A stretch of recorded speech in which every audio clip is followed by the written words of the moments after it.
अपन start करते हैं नया टॉपिक, सेंटर ऑफ मास।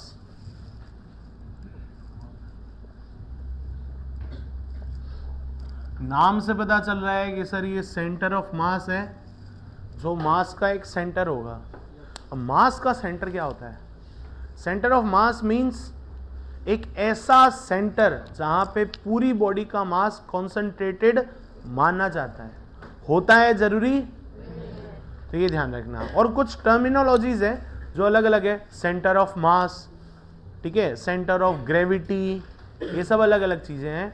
और सेंटर ऑफ ज्योमेट्री, ठीक है। हम सेंटर ऑफ मास पे आते हैं। सेंटर ऑफ मास का मीनिंग क्या हो गया? सेंटर ऑफ मास मींस हमारे पास में जो भी बॉडी है, उस पूरी बॉडी का जो भी मास है, वो सारा का सारा मास एक पॉइंट पर कॉन्सेंट्रेटेड माना जाता है।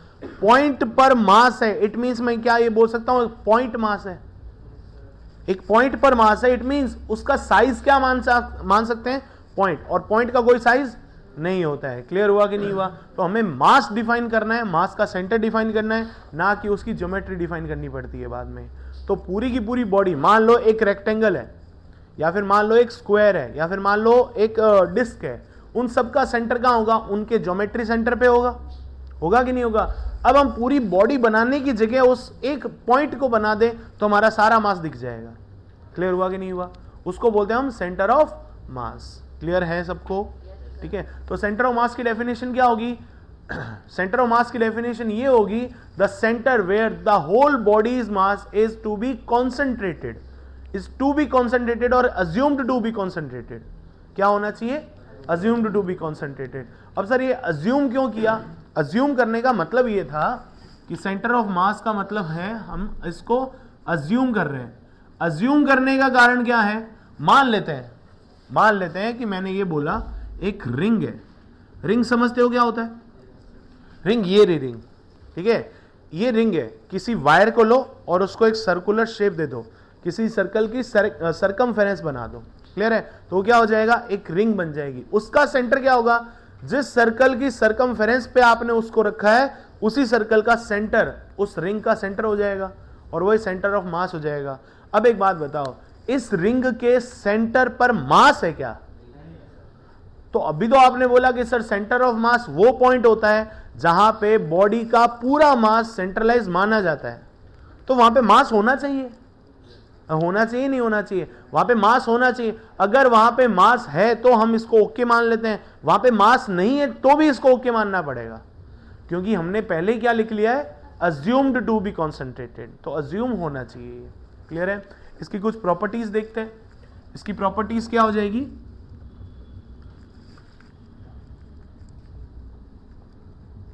इसकी प्रॉपर्टीज ये है बेटा, फर्स्ट कि centre of mass is equal to centre of gravity, या फिर सेंटर ऑफ ज्योमेट्री मान सकते हो आप। किनके लिए? सिर्फ और सिर्फ उन बॉडीज के लिए जो यूनिफॉर्म बॉडीज है, जो यूनिफॉर्म बॉडीज है, यूनिफॉर्म बॉडीज है या फिर सिमेट्रिक बॉडीज है, उनका जो सेंटर ऑफ मास होता है वो उनका ज्योमेट्री सेंटर होता है। तो इनको बोलेंगे ज्योमेट्री सेंटर।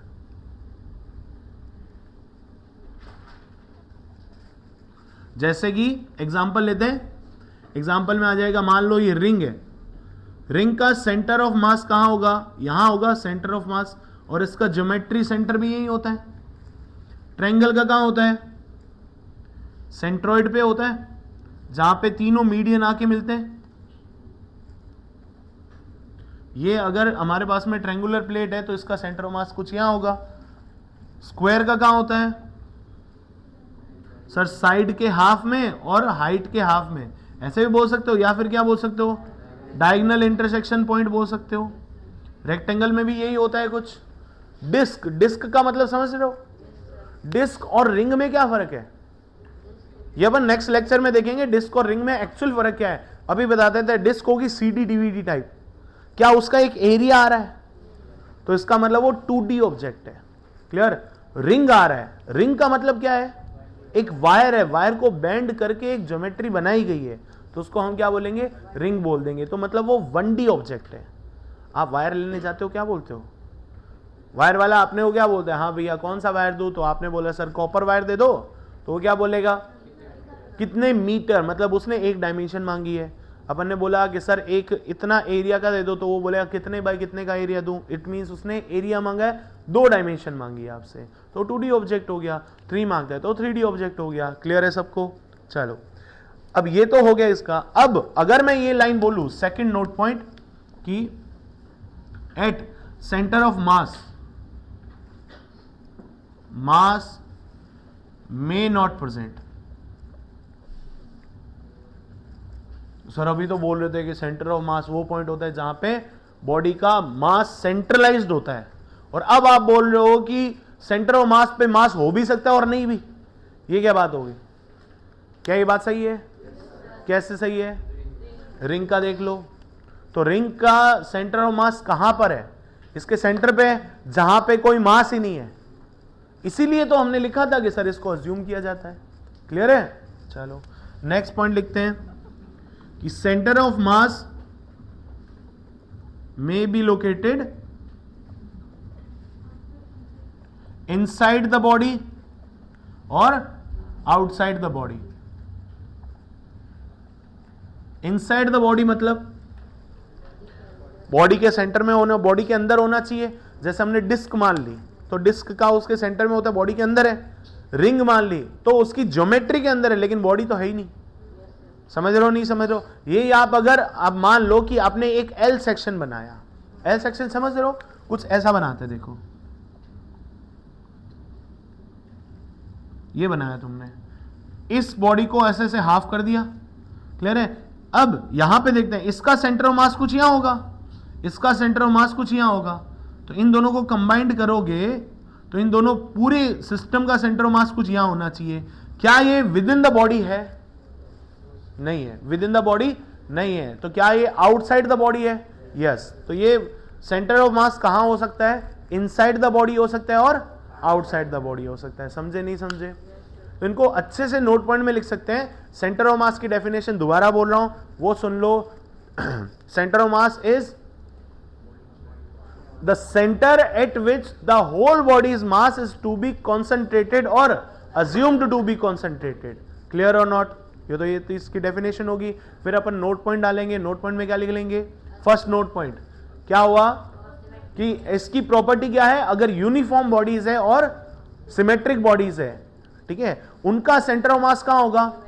उन्हीं के ज्योमेट्री सेंटर पे होगा। इसके एग्जांपल क्या हो गए? रिंग हो गया, ठीक है, स्क्वायर हो गया, रेक्टेंगल हो गया, ये सब सिमेट्री बॉडीज है। समझ पा रहे हो नहीं समझ पा रहे हो? क्लियर है? मतलब सिमेट्री बॉडी को आप ऐसे समझ लो जिनको आप किसी एक्सिस के अबाउट फोल्ड कर सकते हो। एग्जैक्ट फोल्ड होनी चाहिए, विद मास फोल्ड होनी चाहिए। अगर मास फोल्ड हो जाता है तो आगे देखना कि कैसे कैसे आपके आंसर आते हैं, और आप डायरेक्ट एलिमिनेशन मेथड से क्वेश्चन को सॉल्व कर पाओगे। आपको सॉल्व लिखने की जरूरत नहीं पड़ेगी। क्वेश्चन देखा, ऑप्शन देखे, ये ऑब्वियस है, क्लिक, खत्म। क्वेश्चन में इतना टाइम नहीं लगना चाहिए। क्लियर है यहां तक? सेकंड नोट पॉइंट क्या हो जाएगा? At centre of mass, mass may present और may not be present. Clear है? मास हो भी सकता है और नहीं भी हो सकता। लास्ट फाइनल पॉइंट हमने क्या लिखा? Centre of mass with in the body हो सकता है और आउटसाइड द बॉडी भी हो सकता है। क्लियर और नॉट? ये भी डिफाइन हो गया। चलो नोट करो इनको। नेक्स्ट करें? चलो ये हटा देते हैं।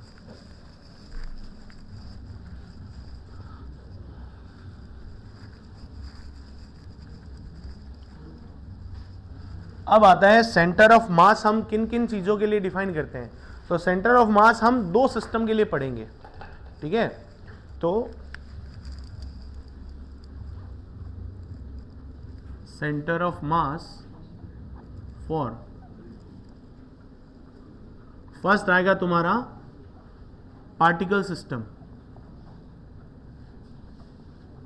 इसमें हम क्या लेंगे? पॉइंट मास को लेंगे। क्या होता है पॉइंट मास? पॉइंट मास मतलब हमें सिर्फ मास डिफाइन करना है, ज्योमेट्री डिफाइन करने की नीड नहीं है। दूसरा आएगा तुम्हारा continuous bodies, centre of mass for continuous bodies. Continuous body, body बोल दिया, बॉडी बोलते ही आपको शेप डिफाइन करनी पड़ेगी। समझ रहे हो नहीं समझ रहे हो? कौन सी बॉडी है? सिलेंड्रिकल बॉडी है, रेक्टेंगल बॉडी है, स्क्वायर बॉडी है, कौन सी बॉडी है हमें बताना पड़ेगा पहली बार में तो। और ये जो पार्टिकल सिस्टम है इसके लिए आपको पॉइंट बताना है ना, पॉइंट मास है। पॉइंट मास मींस एक मास है जिसका साइज क्या है, पॉइंट है। बस आपको यूनिफॉर्मिटी दिखाने की जरूरत नहीं है, आपको ना ही बॉडी को शेप दिखाने की जरूरत है। दूसरा हम क्या बोलेंगे, फॉर कंटिन्यूअस बॉडीज, इसके लिए बॉडी शेप भी देना पड़ेगा कि आपका रिंग है, सिलेंडर है, ट्रायंगुलर प्लेट है, क्या है, आपको शेप डिफाइन करना पड़ेगा। यहां पे शेप डिफाइन करने की नीड नहीं है, तो हम सबसे पहले यही करते हैं, है ना। तो सबसे पहले हेडिंग डाल लेते हैं, for centre of mass for particle system.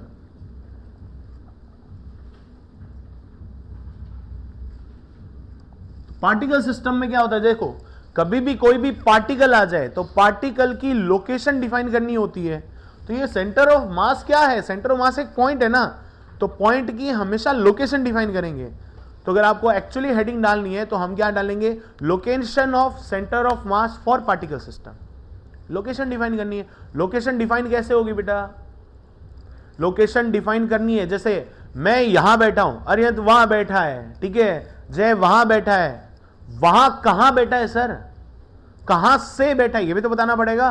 कहां से का मतलब आपको रेफरेंस नीड है। जैसे बोलते हो ना कि सर आपकी डिस्टेंस 13 मीटर है, तो आगे क्या क्वेश्चन होना चाहिए आपका, कहां से। कहां से मतलब यूनिट रेफरेंस, तो रेफरेंस पॉइंट डिफाइन करो।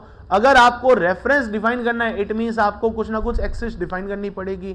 तो हम जनरली किसी पॉइंट को डिफाइन करने के लिए क्या लेते हैं, कार्टेशियन कोऑर्डिनेट्स लेते हैं, एक्स वाई और जेड, और एक सेंटर पॉइंट आ जाता है जहां पे हम रेफरेंस पॉइंट को मान लेते हैं। वो सेंटर पॉइंट क्या हो जाता है, ओरिजिन हो गया, सिंपल। तो हमने कार्टेशियन कोऑर्डिनेट्स ले लिए यहां पे। मान लेते हैं कि इस साइड में y है, इस साइड में x है, और इधर क्या है, z है। 3 एक्सिस सिस्टम ले लिया, तो 0, 0, 0 ये हमारा सेंटर पॉइंट हो गया। किसके लिए, रेफरेंस के लिए सेंटर पॉइंट हो गया, ठीक है। मान लेते हैं कि एक मास यहां पे है, m1 मास है, जो कितना दूर बैठा है, r1 डिस्टेंस पे बैठा है। वेक्टर डाल दिया ताकि हमें डिफाइन नहीं करना पड़े कि कितना एंगल पे बैठा है, कहां बैठा है, लोकेशन। तो इसकी डिस्टेंस पता है अपने को और इसकी डायरेक्शन भी पता है अपने को, ठीक है। डायरेक्शन का प्रॉब्लम होता है, किसको बुलाएं, बस अपने आप सॉल्व करके देगा। मान लो कि एक यहां पे है जिसकी डिस्टेंस हो, डिस्प्लेसमेंट वेक्टर हो गया r2, ये हो गया m2। मान लेते हैं कि एक यहां पे है m3, तो इसका सेंटर यहां से यहां तक हो गया, ठीक है। ये कितना दूर है, r3 डिस्टेंस पे है, ऐसे बोल दिया हमने।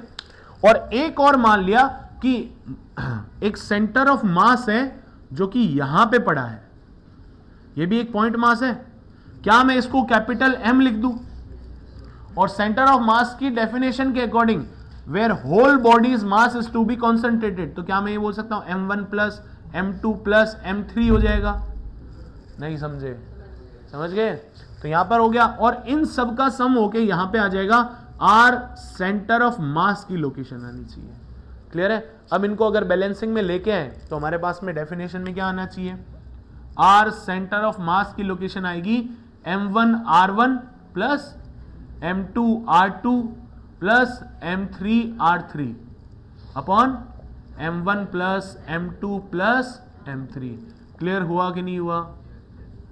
अगर आप इसको ध्यान से देखो तो मैंने वेक्टर हटाया नहीं है, क्योंकि मैं डायरेक्शनल वैल्यूज को पॉइंट आउट कर रहा हूं कि पॉजिटिव है तो पॉजिटिव लो, नेगेटिव है तो नेगेटिव लो, आई कैप है तो आई कैप लो, जे कैप है तो जे कैप लो। कितने आ जाएंगे, आई, जे और के तीनों आ रहे हैं। तो मतलब मैं ये बोलना चाह रहा हूं ना, इसके कार्टेशियन कोऑर्डिनेट क्या हो गए, x1 y1 z1, इसके क्या हो गए x2 y2 z2, और इसके क्या हो गए x COM y centre of मास और z सेंटर ऑफ मास, और इसके क्या हो गए x3 y3, और अब ध्यान देना ये x y और z है क्या, इस फॉर्मूले में r1 r2 r3 जो आ रहे हैं वो है क्या। x1 क्या है, इस बॉडी का, अगर ये बॉडी होती तो हम क्या बोलते हैं, इस बॉडी का पॉइंट वो जहां पे पूरा मास कॉन्सेंट्रेटेड है, और उसकी कहां से डिस्टेंस, रेफरेंस लाइन से डिस्टेंस। तो x1 क्या बोला जा सकता है, x1 की आप डेफिनेशन क्या बोल सकते हो? x1 की डेफिनेशन आप बोल सकते हो सर बॉडी 1 का centre of mass in x axis from reference point, मतलब distance of centre of mass of body 1 from reference point, ये बोला जा सकता है। तो मैं एक बार लिख देता हूं कि x1 क्या हो गया, distance of centre of mass of body 1 from reference point in x axis, y2 क्या, y2 बोल दे तो क्या हो जाएगा, distance of centre of mass for body 2 from reference point in y axis या y डायरेक्शन। और अगर मैं z3 बोल दूं तो बॉडी 3 के लिए z एक्सिस में। क्लियर हुआ कि नहीं हुआ? तो सब टाइप के लिख दे, मुझे x1 y1 z1 लिखने की नीड नहीं है, x2 y2 z2 लिखने की नीड नहीं है, एक एक पॉइंट डिफाइन कर दिया। अब अपन उसी फॉर्मूले को अगर डायरेक्ट कोऑर्डिनेट्स में निकालने की कोशिश करें तो क्या हो सकता है वो देख लो, यहां लिख दूं, देखना गौर से। तो क्या हो जाएगा, xcom is equals to m1 x1 plus m2 x2 plus m3 x3 upon m1 plus m2 plus m3। अगर और पार्टिकल होते तो प्लस सिमिलरली हो जाते। तो क्या इसको अगर हम लिखने की कोशिश करें कंबाइंडली तो summation of i is equal to 1 से n तक, ठीक है, mi xi अपॉन summation of i is equal to 1 to n mi। Clear हुआ कि नहीं हुआ? This is xcom, centre of mass location according to X direction. Clear है? इन एक्स एक्सिस बोल सकते हो। सिमिलरली ycom क्या हो जाएगा,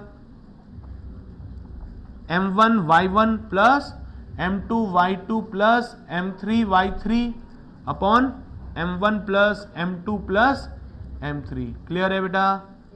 चलो, तो यहां पे भी क्या हो जाएगा, summation of mi yi upon summation of mi, i equals to 1 से n तक, i इक्वल्स टू 1 से n तक। This is ycom, correct? ये हो गया। सिमिलरली zcom क्या हो जाएगा, m1 z1 plus m2 z2 plus m3 z3 upon m1 plus m2 plus m3। Clear है? मैं बार बार वेक्टर दिखा रहा हूं, वेक्टर नहीं छोड़ रहा हूं, तुम भी मत छोड़ देना कि सर ये पॉइंट इधर आ गया, हमने इसको पॉजिटिव ले लिया। क्यों ले लिया भाई? उसने बोल रखा है कि ये पॉइंट नेगेटिव एक्सिस में है तो नेगेटिव एक्सिस में लो, विद साइन लो। किसने मना किया है? Summation of i equals to 1 से n तक mi zi divided by summation of mi, i equals to 1 से n तक इक्वल्स टू क्या हो जाएगा, zcom हो जाएगा। डन है क्या? ध्यान रखना ये चीज। क्लियर है? चलो, ये सब हो गए, इनको फटाफट नोट कर लो। क्लियर हुआ सबको कि नहीं हुआ? अब इसका एक एग्जाम्पल करेंगे, ठीक है? फटाफट नोट करो इसको। स्टार्ट करें एग्जाम्पल। चलो, ये अच्छा है ना। फर्स्ट एग्जाम्पल करते हैं। हमारे पास में 2 मीटर्स की डिस्टेंस पे 4 मासेस रखे हुए हैं, ठीक है? हटा दो इनको।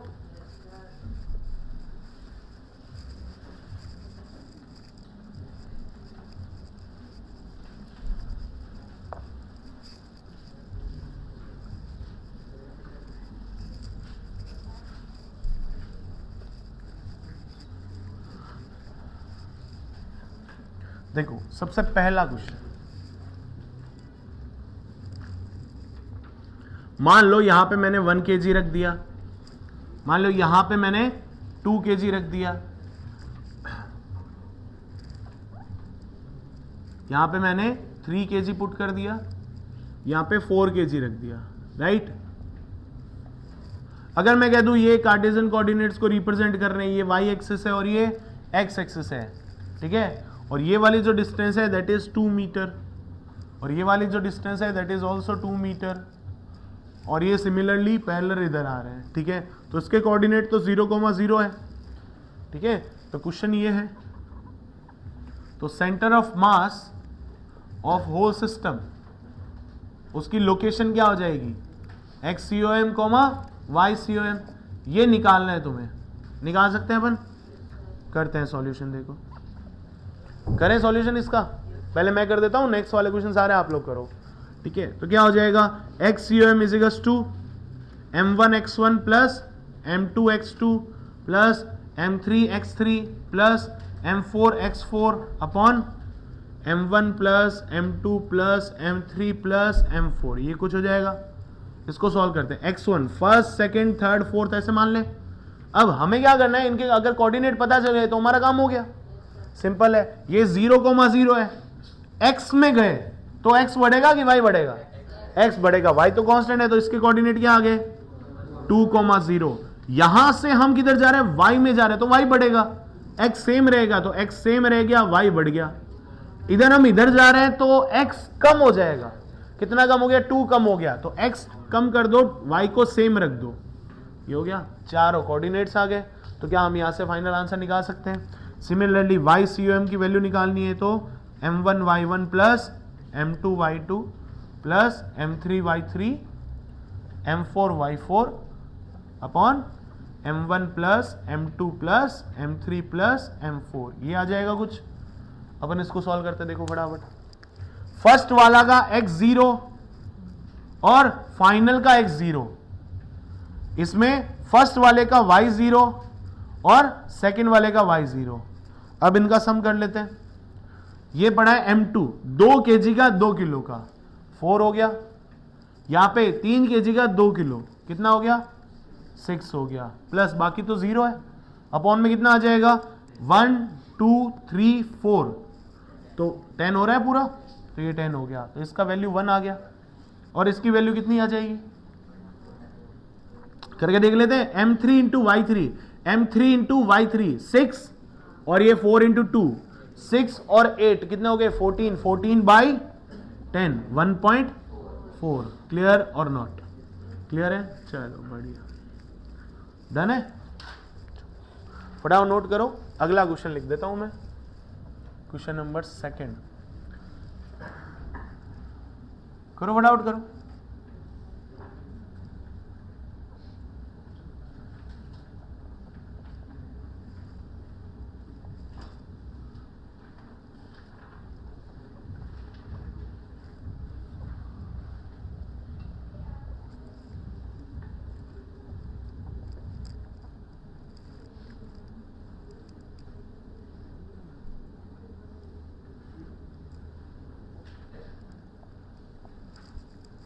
ठीक है, एक इक्विलैटरल ट्रायंगल दे दिया मैंने।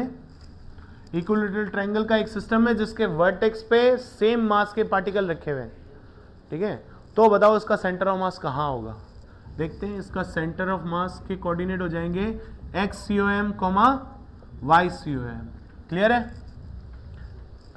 बस मुझे ये निकाल के दे दो क्या होगा क्या नहीं होगा, करो फटाफट। बस तीनों के अगर कोऑर्डिनेट्स आ गए, देखो सिंपल सी बात है ना कि एक्स COM के लिए तुम क्या करोगे, m1 x1 plus m2 x2 plus m3 x3 upon m1 plus m2 plus m3, right.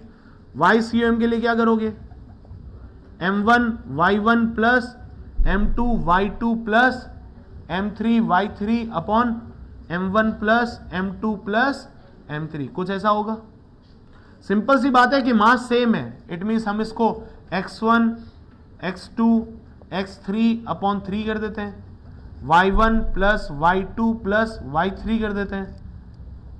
Clear है, x1 0 हो गया, y1 0 हो गया, यहां पे x2 और y2 की वैल्यू आई, x2 और x3 की वैल्यू आएगी, यहां पे y2 की वैल्यू कितनी होगी 0 होगी। बस कुल मिला के आप लोग इस पॉइंट के कोऑर्डिनेट निकाल पाते हो तो इजी हो जाता है। समझे नहीं समझे, इसकी तो वैल्यू कितनी आ गई, ये तो फर्स्ट वाला 0 हो गया, सेकंड वाला कितना हो गया a हो गया, थर्ड वाला नहीं पता, अपॉन में कितना हो गया 3, यहां पे फर्स्ट 0 सेकंड 0 थर्ड वाला नहीं पता, अपॉन 3। बस फाइनल टास्क तुम्हारा क्या रह गया कि आपको सिर्फ और सिर्फ इस पॉइंट के कोऑर्डिनेट निकालना है। अब इस पॉइंट के कोऑर्डिनेट बेसिक मैथमेटिक्स से निकल जाएंगे। क्लियर है, चलो करते हैं इसको, करें नेक्स्ट। चलो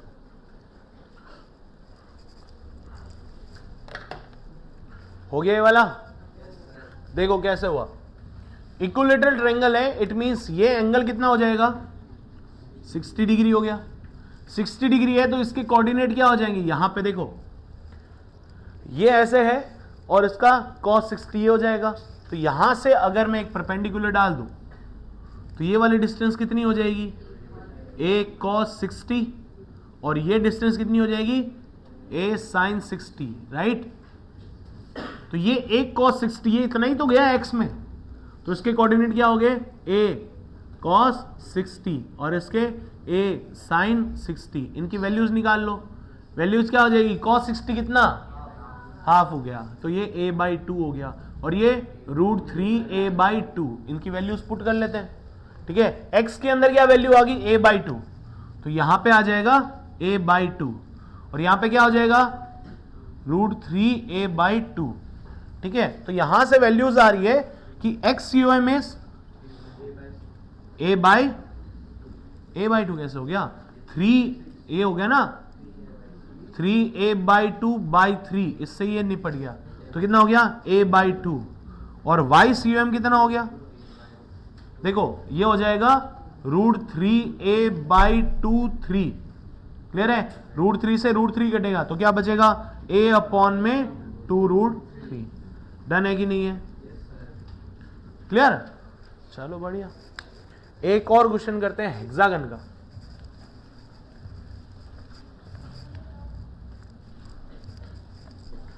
रेगुलर हेक्सागन देखा है, रेगुलर हेक्सागन के वर्टेक्स के ऊपर जिसकी लेंथ a है उसके वर्टेक्स के ऊपर हमने मास m रख दिए, ठीक है। सारे मास सेम है, यूनिक मास है तो मान लो कि सारे वर्टेक्स पे रख दिए और एक वर्टेक्स जो है वो कहां रहना चाहिए 0,0 पे रहना चाहिए, ठीक है। तो बताओ पूरी बॉडी का सेंटर ऑफ मास कहां आएगा, देखें इसको, देखो फटाफट।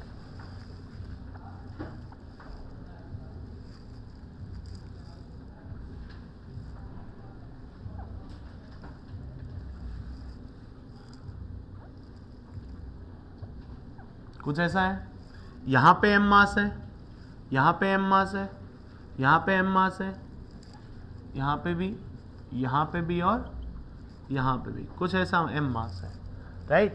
तो यहां मान लेते हैं 0,0 है, ठीक है। और इसके कोऑर्डिनेट कितने हो जाएंगे पता नहीं, बस ये साइड a है, ये भी a है, ये भी a है, तो ये सब कितनी हो जाएगी, ये भी a और a। डन है, ध्यान रखना। अब इसको सॉल्व करने के लिए आप क्या करोगे, ये भी क्या बनता है ऐसे एक राइट एंगल ट्रायंगल बन रहा है, ओ सॉरी राइट एंगल ट्रायंगल तो ऐसे बन जाएगा, ठीक है। तो यहां से परपेंडिकुलर डाल दिया 90, ये हो गया, ये a है। तो यहां पे अगर एंगल पता होता तो हमारा काम हो जाता। ये एंगल कितना होता है, टोटल एंगल होता है 120 डिग्री, तो ये एंगल कितना हो जाएगा 60 डिग्री, तो यहां पे हो गया 60 डिग्री। क्या सेम कोऑर्डिनेट हो जाएंगे उसके, ये वाले डिस्टेंस a/2 और ये वाली हाइट √3a/2, राइट। तो इसके कोऑर्डिनेट क्या आ गए आपके, इसके कोऑर्डिनेट क्या आ गए a/2, √3a/2, तो ये हो गया a/2, √3a/2, क्लियर है। यहां से a में चले, यहां से a में चले, x में चले तो x बढ़ेगा कि y बढ़ेगा, x बढ़ेगा, कितना बढ़ेगा a बढ़ेगा, तो a/2 प्लस a कितना हो गया 3a/2, y तो सेम ही है √3a/2। डन। यहां से हम और कितना बढ़े, ये हाइट भी कितनी हो जाएगी √3a/2, तो यहां से y में कम हो जाओ, तो y में तो कितने आ जाओगे 0 आ जाओगे, नहीं समझे। और वैसे भी पता चल रहा है कि x एक्सिस पे y कितना होता है 0 होता है, ये क्लियर है। अब यहां से 3a/2 है, 3a/2 में ये कितना ऐड करना पड़ेगा a/2, तो ऐड करो a/2 कितना आ गया 2a आ गया, तो 2a हो गया। अब क्या ये x एक्सिस के अबाउट सिमेट्री है, यस। तो जो x एक्सिस के अबाउट सिमेट्री है तो y क्या हो जाएगा, ऊपर पॉजिटिव है तो नीचे नेगेटिव, x तो पॉजिटिव ही रहेगा, x एक्सिस के अबाउट है तो ये क्या हो जाएगा a/2, माइनस का √3a/2, और यहां के कोऑर्डिनेट कितने हो जाए 3a/2, माइनस का √3a/2। डन है कि नहीं है, तो ये हो गया, ये 6 मासेस है आपके पास में। और मान लेते हैं यहां पे ये x एक्सिस है और ये y एक्सिस है, तो सारा कुछ तो मैंने बता दिया। एक्स COM और वाई COM कैसे निकालेंगे वो और निकाल लो, निकल जाएगा। क्या करोगे, X COM equals to mass सारे सेम है तो शॉर्ट में ये लिख सकते हैं कि x1 x2 x3 x4 x5 और x6 डिवाइडेड बाय 6। डन है। सिमिलरली वाई COM आ जाएगा। अब इसकी वैल्यू निकालनी है, क्या निकाली जा सकती है, बिल्कुल निकाली जा सकती है। देखो, और वाई COM के लिए क्या हो जाएगा, y1 plus y2 plus y3 plus y4 plus y5 plus y6 divided by, तो देखो ये तो दोनों में ही 0 0 है। अगला देखो ये आ रहा है ना √3a/2, इससे ये कैंसिल हो गया, इससे ये कैंसिल हो गया और ये 0 हो गया। इट मीन्स आंसर इसका 0 आने वाला है। क्लियर हुआ कि नहीं हुआ। अब यहां पे देखते हैं, देखो a/2, x2 की वैल्यू कितनी है a/2, next 3a/2, next 2a, next 3a/2, next a/2 divided by 6। तो 3a/2, 3a/2, 6a/2, 7a/2, 8a/2, 8a/2 कितना हो गया 4a, 4a plus 2a 6a, 6a/6 कितना हो गया a आ गया। तो x COM is a। Done है। और y COM कितना आ गया, क्लियर और नॉट। डन, नोट कर लो फिर। चलो नेक्स्ट करें फिर। एक क्वेश्चन और करते हैं। उस क्वेश्चन को करने से पहले एक चीज और नोट कर सकते हैं यहां से, देखो गौर से। क्या ये पूरा का पूरा सिस्टम एक्स एक्सिस में सिमेट्री है, क्या ये पूरा सिस्टम एक्स एक्सिस में सिमेट्री है।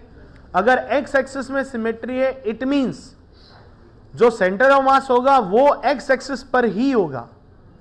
समझे नहीं समझे, तो जो सेंटर ऑफ मास होगा वो एक्स एक्सिस पर ही होगा। अगर एक्स एक्सिस पर ही होगा it means Y COM is definitely 0।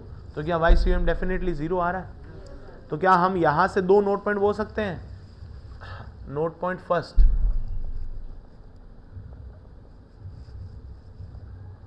अगर बॉडी की सिमेट्री अबाउट एक्स एक्सिस है इट मींस एक्स एक्सिस पर ही क्या होगा, it means centre of mass of body या फिर system lies on X axis. इसका मीनिंग क्या हो जाएगा, means Y COM is definitely 0। ध्यान रख लेना। और अगर मैंने ये बोल दिया body same, body symmetry about Y axis, अगर वाई एक्सिस के अबाउट है मींस क्या हो जाएगा, centre of mass of body या फिर पूरा system lies on Y axis.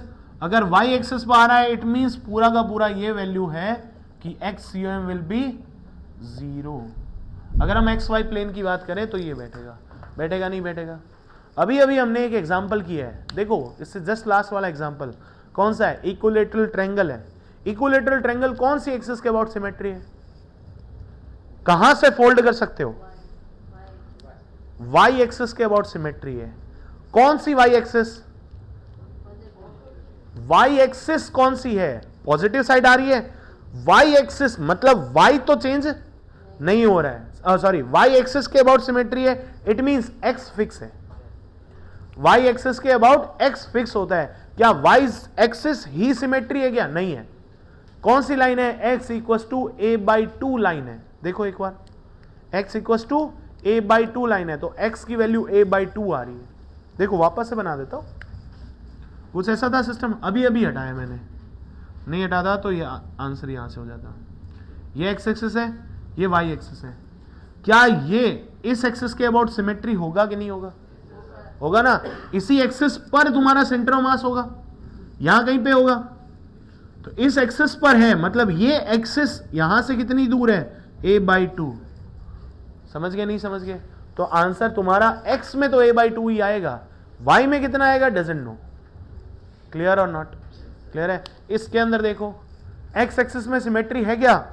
Yes, it means y COM is, ये एक्सिस पे ही सिमेट्री आ रहा है। क्या ये x लाइन के सॉरी y लाइन के अबाउट सिमेट्री है क्या? यस, y लाइन के अबाउट भी सिमेट्री। देखो अगर मैं यहां से एक लाइन ड्रॉ कर दूं ना, इस लाइन के अबाउट फोल्ड हो रहा है नहीं हो रहा?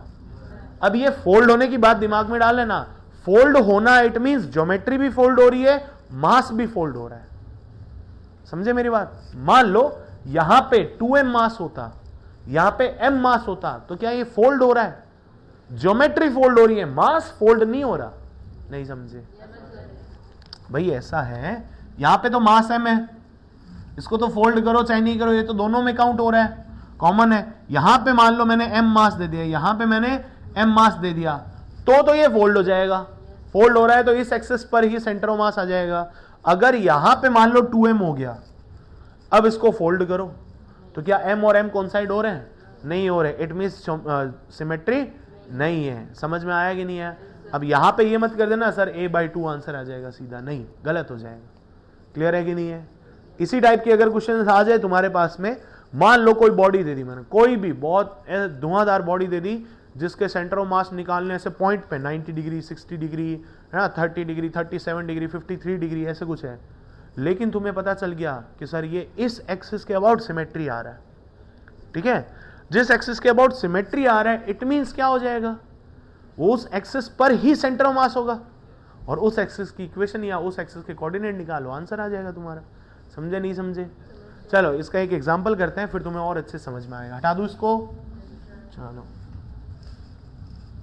इधर वाला हटा देता हूं, इसको नोट कर लो फटाफट।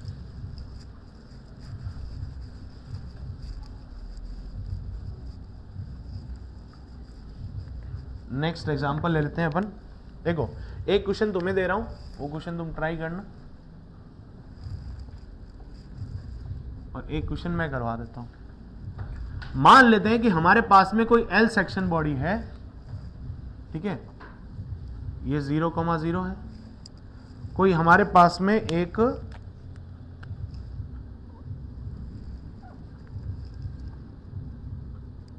ऐसे एक रॉड रखी हुई है जिसकी लेंथ L है, जिसका मास M है। बॉडी हो गई है, तो उसका सेंटर ऑफ मास कहां होगा? इसकी हाफ लेंथ पे होगा। भाई हमारे पास में मीटर स्केल है ना, मीटर स्केल को ऐसे स्टैंड आउट करो और उसको पास में लेके आओ, अपने आप सेंटर आ जाएगा। आएगा नहीं आएगा? क्योंकि बैलेंसिंग रह रहा है। तो उसका एक सेंटर ऑफ मास कहाँ होता है? तुम्हारे मीटर स्केल का सेंटर ऑफ मास कहाँ होता है? 7.5 पे होता है, क्योंकि 15 सेंटीमीटर का है। क्लियर है? हाफ पे होता है, तो इसका सेंटर ऑफ मास कहाँ हो जाएगा? यहाँ कुछ हो जाएगा। वैसे ही एक रॉड यहाँ लगी हुई है, ठीक है क्या? इसकी भी लेंथ L है और इसका भी मास कितना है? M है। क्लियर और नॉट? इसका भी मास M है। तो दो गौर से देखना इस चीज को। मैं बोल रहा हूं इसका सेंटर ऑफ मास कुछ यहां पे, तो इसका सेंटर ऑफ मास के कोऑर्डिनेट क्या हो गए? L/2, 0। भाई ये x1, y1 आ गया ना। मास कितना है? m1 = m है। इसका सेंटर ऑफ मास कुछ यहां होगा, नहीं समझे? तो ये वाली लेंथ कितनी हो जाएगी? 0, L/2 हो जाएगी। और ये हो गया इसका x2, y2। मास कितना हो गया? m हो गया। डन है क्या? क्लियर? क्या मैं ये बोल दूं कि इसके लिए x COM निकालना है अपने को पूरे सिस्टम का, y COM निकालना है? निकालना है नहीं निकालना? मान लो कि इसके ऑप्शन ऐसे दे रखे हैं। ए ऑप्शन दे रखा है a/2, -a/2। बी ऑप्शन दे रखा है a/2, 0। सी ऑप्शन दे रखा है 0, a/2। और डी ऑप्शन दे रखा है नन ऑफ द अबव। क्या ऑप्शन भरोगे? सीधा नन ऑफ द अबव, खत्म। कैसे पता चला? ये बॉडी सिमेट्री है क्या किसी के अबाउट? किसके अबाउट है? क्या नहीं, एक्स एक्सिस और वाई एक्सिस के अबाउट है क्या? एक्स एक्सिस और वाई एक्सिस के अबाउट नहीं है, तो ये दोनों आएंगे ही नहीं, दो निपट गए। अगला कौन बचा? ये। अब देखो क्या ये एक्सिस, ये वाली एक्सिस के अबाउट ये फोल्ड हो रहे नहीं हो रहे? अरे हो रहे हैं क्या? इस एक्सिस के अबाउट एग्जैक्ट फोल्ड हो रहे हैं। ये इधर फोल्ड हो जाएगा, ये इधर फोल्ड हो जाएगा। विद मास हो रहे हैं, विद वैल्यूज हो रहे हैं। तो क्या मैं ये बोल सकता हूं ये लाइन कौन सी है, x equal to Y line है। तो जिस एक्सिस के अबाउट फोल्डिंग हो रही है, जिस एक्सिस के अबाउट सिमेट्री आ रही है, उसी के ऊपर सेंटर ऑफ मास होगा। इस लाइन के ऊपर x का कोऑर्डिनेट y का कोऑर्डिनेट सेम रहता है। तो क्या मैं यहां से बोल सकता हूं कि x COM y COM is always same. तो मतलब x COM इक्वल टू क्या हो जाना चाहिए, y COM। क्या ये सेम दे रखा है, नहीं दे रखा, कैंसल, तो खत्म, answer none of the above को हल्के में मत लेना, सबसे भारी ऑप्शन ये होता है।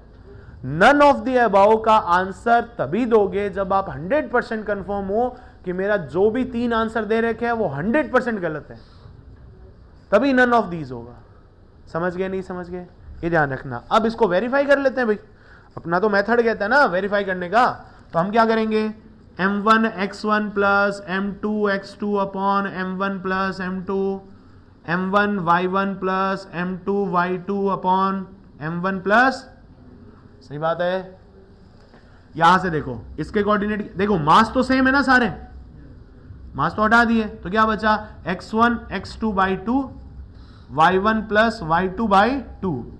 x1 की वैल्यू l बाई 2 और इसकी 0 बाई 2, इसका कितना हो जाएगा 0 प्लस l बाई 2 बाई 2। क्या आंसर आया l बाई 4 कॉमा, क्या x इक्वल टू y है कि नहीं है, तो क्या ये x equal to y line के अबाउट सिमेट्री है, यस। तो सीधा ऑप्शन क्लिक करना है, देखना ही नहीं है कि ये भाई इसमें 0 है इसमें 0 है, खत्म, हटाओ, इसमें नहीं है, हटाओ, क्लियर है। अब नीट और आईआईटी में फर्क क्या हो जाएगा, नीट आईआईटी में फर्क ये हो जाएगा कि यहां पे ऑप्शन दे देगा a by 2 comma a by 2, option दे देगा a by 4 comma a by 4, अगला ऑप्शन दे देगा a by 2 comma minus a by 2, option दे देगा a by 4 comma minus a by 4, या फिर इनकी जगह पे दे देगा minus a by 2 comma a by 2, या फिर minus a by 4 comma a by 4।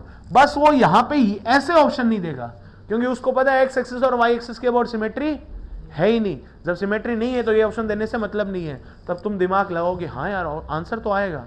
अब फंस कहां गए, यहां पे ये भी हो सकता है भाई खाली ऑप्शन देके, और ये भी हो सकता है, थोड़ा स्मार्टनेस से करोगे तो ये तो सारे कैंसिल हो गए, ये 2 ऑप्शन बच गए। अब 2 में से चांस नहीं ले सकते, अब इसको सॉल्व करना ही पड़ेगा।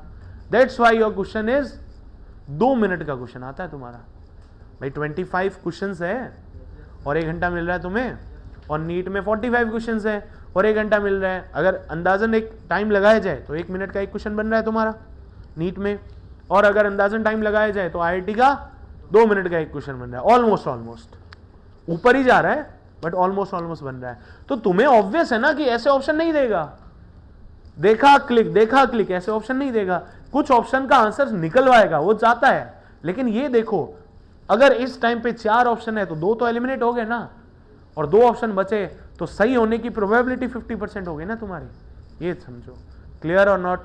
फटाफट ये करो, फिर अपन नेक्स्ट करते हैं। इसके 2-3 और क्वेश्चन करते हैं, अच्छे क्वेश्चंस करते हैं, कुछ रिंग लेके, कुछ रॉड लेके, कुछ रॉड को डिस्प्लेस करके, अलग अलग ब्रिक की तरह रख के, ऐसा करके क्वेश्चंस करेंगे। क्लियर है, करते हैं फिर। ओके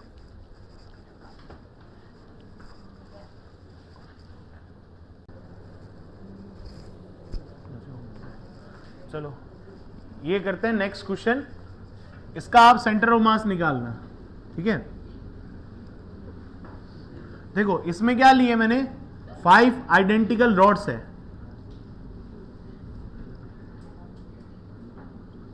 ऑफ मास m,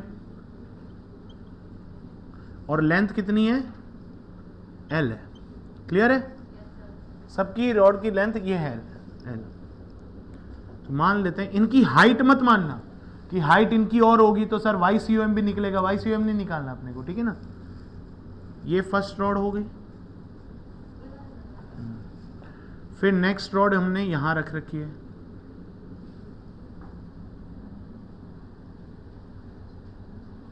फिर नेक्स्ट रॉड हमने यहां रख रखी है,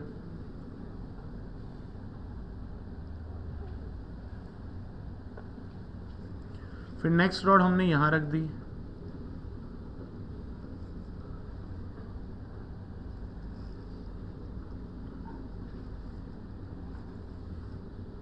फिर नेक्स्ट रॉड हमने यहां रख दी,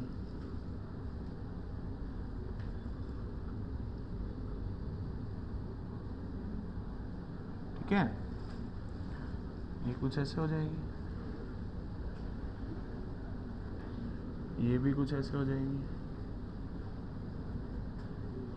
ये कुछ ऐसे हो जाएगी, राइट। और ये एक और रॉड रखी हुई यहां पे ऐसे कुछ है,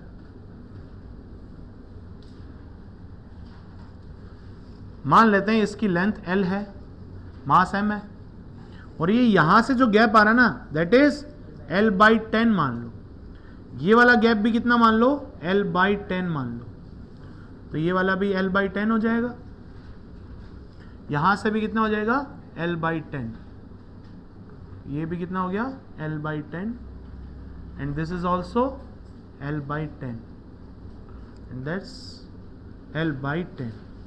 क्लियर है यहां तक? 5 रॉड है, इसका आपको सेंटर ऑफ मास निकालना है, ठीक है। तो पहला क्वेश्चन तो ये है तुम्हारा।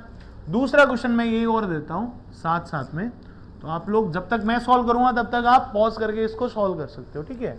सेकंड क्वेश्चन, इसके बाद में अपन करेंगे कि centre of mass location for continuous bodies. तो कंटिन्यूअस बॉडीज 3 टाइप की होती है, 1D 2D 3D, कौन कौन सी होती है उसके बारे में हम डेंसिटी से डिफरेंस निकालेंगे। तो पहले ये वाला और करते हैं। देखो इसमें एक वन बिग रॉड है, वन बिग रिंग है जिसका मास 6m मान लो, ठीक है। बाकी जो भी आइटम इसमें लगेंगे ना वो सारे के सारे क्या हैं, m मास के हैं, ठीक है। ये देखो तुम्हारी शक्ल बना रहा हूं यहां पे,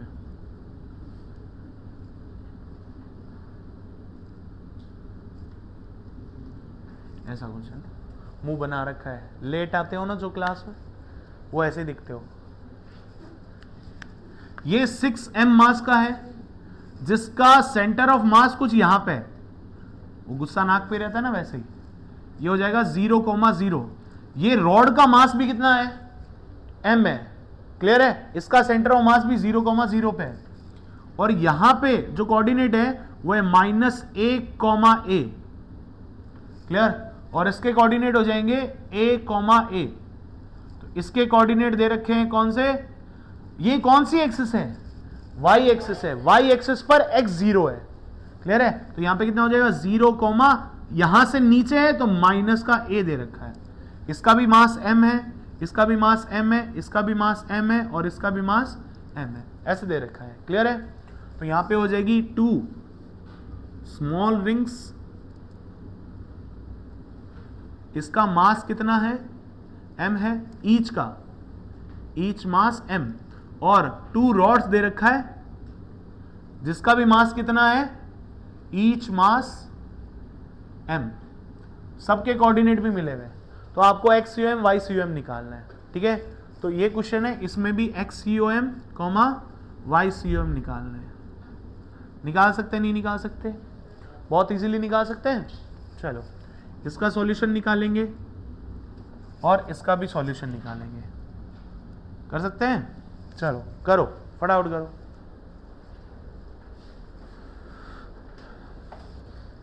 सबसे पहले ये वाला कर लेते हैं, सेकंड वाला कर लेते हैं, ठीक है। सेकंड वाला करते हैं। देखो यहां से सिंपल सी डेफिनेशन से पता चल रहा है क्या ये पूरा का पूरा डायग्राम y एक्सिस के अबाउट सिमेट्री है कि x एक्सिस के अबाउट सिमेट्री है, y एक्सिस के अबाउट सिमेट्री है। तो y एक्सिस के अबाउट सिमेट्री है तो y एक्सिस पर ही क्या आएगा, सेंटर ऑफ मास पॉइंट आएगा। y एक्सिस पर XUM कितना होता है, क्लियर हुआ कि नहीं हुआ। तो हमें यहां पे XUM निकालने की नीड नहीं है, ये तो 0 हो जाएगा। क्या लिखेंगे, ड्यू टू सिमेट्री, समझ गए।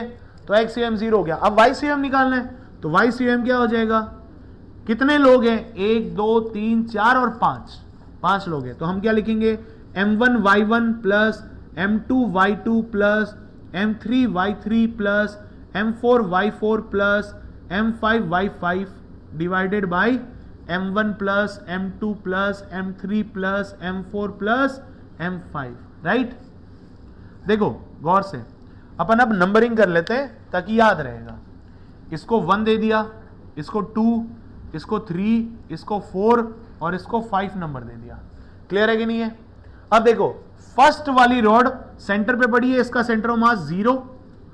फाइनल वाली जो रॉड है उसका भी सेंटर पॉइंट यही है, तो ये भी 0 हो जाएगा।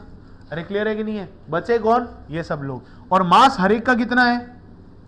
ये जो अंदर 4 लोग हैं इनका मास m है और बाहर वाले का 6m है, तो 6m और 4m टोटल 10m। क्लियर है? अब रखते हैं फर्स्ट m इंटू y2, 2 वाले का m कितना है? m इंटू क्या आ जाएगा? माइनस का a, ये तो 0 आ गया फर्स्ट वाला। ये करते हैं m इंटू y3, y3 कौन सा? ये रहा। तो मास कितना है? m और ये a हो गया। फिर अगले का मास कितना है? m और उसका कितना है? a। अगले का मास कितना है? 6m, लेकिन है कितना? 0। ठीक है, ये ma और ये ma, ये पॉजिटिव से ये पॉजिटिव नेगेटिव माइनस हो गए, बचे कौन? ma। तो आंसर क्या आ जाएगा? ma अपॉन में m इंटू 10, तो ये गया आंसर क्या आया? a/10। ये हो गया तुम्हारा YCOM। क्लियर और नॉट? तो XCOM YCOM is equals to 0, a/10। समझ में आया कि नहीं है? सही है? चलो ये वाला करके देखें। इस वाले के अंदर क्या करोगे? आपके पास में बॉडी है, इस बॉडी को पॉइंट मास में कन्वर्ट कर सकते हो। इस बॉडी को पॉइंट मास में कन्वर्ट किया, ये कहां पे है? इसका सेंटर यहां पे हो जाएगा। मास हर एक का m है, तो मैं सिर्फ कोऑर्डिनेट लिख दूं चलेगा। इसके कोऑर्डिनेट क्या हो जाएंगे? L/2, 0। समझे नहीं समझे? तो 1 के कोऑर्डिनेट ये हो गए, तो मैं लिख देता हूं m1 के कोऑर्डिनेट ये हो गए। अगले का कोऑर्डिनेट ये होगा, इसकी लेंथ बाई 2 पे आएगा। लेकिन कोऑर्डिनेट सिस्टम क्या कहता है? इसका कितना हो जाएगा? L/2 तो ये रहा और L/10 ये रहा। तो इसके कोऑर्डिनेट्स क्या लिखेंगे हम? L/10 plus L/2, 0। नहीं समझे? क्योंकि y में जा ही नहीं रहे अपन। नहीं समझे? ये वाली लेंथ कितनी है भाई? चलो इसको मैं बना देता हूं। ये वाली लेंथ है L/2 और बची हुई सेंटर ऑफ मास की L/2। तो इसके कोऑर्डिनेट क्या हो जाएंगे? L/2 तो खुद ये है प्लस L/10 ये हो रहा है। तो क्या मैं ये लिख सकता हूं कि फर्स्ट रॉड है उसका कोऑर्डिनेट L/2, 0 है। सेकंड रॉड है उसके कोऑर्डिनेट कितने हैं? देखो L/10 और ये है L/2, तो कितना हो गया? अब एलसीएम लेने की नीड नहीं है, ऊपर 5 नीचे 5 कर दो, तो 5L/10 हो गया ना। नहीं समझे? 5L/10 हो गया, 5L/10 है तो 5 और 1 6, तो 6L/10। इसको एक बार ऐसे ही पढ़ा रहने दो, 6L/10, 0। M4 भी इतना ही आ जाएगा ना, 6L/10, 0। नहीं समझे? और L5 भी कितना आ जाएगा? जो इसके बराबर आ जाएगा भाई। 1 और 5 सेम है, 2 और 4 सेम है। क्लियर? M3 की बात और कर लेते हैं। M3 के लिए क्या हो जाएगा? देखो ये तो हो गया यहां से यहां तक L/2, यहां से यहां तक L/10, यहां से यहां पे L/10। क्लियर है? ये कितना हो गया? 5L/10 बोल सकते हैं? नहीं बोल सकते? मैं इसको लिख देता हूं एक बार के लिए। चलो ये भी हो जाएगा इसकी तरह से L/2, 0। इसके लिए क्या हो जाएगा? M3 के लिए क्या हो जाएगा? देखना, ये हो गया L/2, तो L/2 प्लस ये कितना है? L/10 और L/10, तो L/10 प्लस L/10। मैंने क्या कर दिया? इसको लिख दिया 5L/10 plus L/10 plus L/10। सही है ना? वापस से कट करके दो, 1/2 बन रहा है। 5, 6 और 7, तो क्या आ गया? 7L/10। डन है कि नहीं है? तो इसका कोऑर्डिनेट क्या आ जाएगा? 7L/10, 0। डन है? इस तरीके से निकाल लिया अपन ने। अब इसको सॉल्व कर लेते हैं। इसको सॉल्व करा, देखो y में तो जा ही नहीं रहा है, ये अपन ने सिर्फ बनाया, इसकी थिकनेस नहीं है। ये एक रॉड रखी हुई है जिसकी थिकनेस नहीं होती है। क्लियर है? तो इसके कोऑर्डिनेट्स निकाल लेते हैं अपन। तो क्या आ जाएगा? XCOM निकालना है, that is M1 x1 plus M2 x2 plus M3 x3। कितनी रॉड है? 4 रॉड, सॉरी 5 रॉड है ना। M5 x5 divided by M1 plus M2 plus M3 plus M4 plus M5। सारे मास सेम है, इट मींस XCOM को मैंने लिख दिया x1 plus x2 plus x3 plus x4 plus x5 divided by 5। Clear है? x1 की value L/2, x2 की value 6L/10, x3 की वैल्यू 7L/10, इसकी वैल्यू 6L/10 और इसकी वैल्यू L/2। क्लियर है कि नहीं है? सब हो गए। अपॉन में क्या आ जाएगा? 5 आ जाएगा। अब देखो अपन इसको भी क्या मान सकते हैं, देखो मैं ऐसे कर देता हूं, 5L/10 कर दिया, 6L/10, 7L/10, 6L/10 और 5L/10 डिवाइडेड बाई 5। ज्यादा इजी हो जाता ना। देखो 6 और 6 12, 12 और 10 22, 22 और 7 29, तो 29L/10 है, तो कितना हो जाएगा? 29L/10 divided by 5। क्लियर हुआ कि नहीं हुआ? तो कितना आ जाएगा? 29L/50। क्लियर हुआ कि नहीं हुआ? तो 29L/, डन है कि नहीं है? तो यहां पे XCOM, YCOM कितना आ गया तुम्हारा? 29L/50, 0। क्लियर और नॉट? क्लियर है? फटाफट नोट कर लो इसको।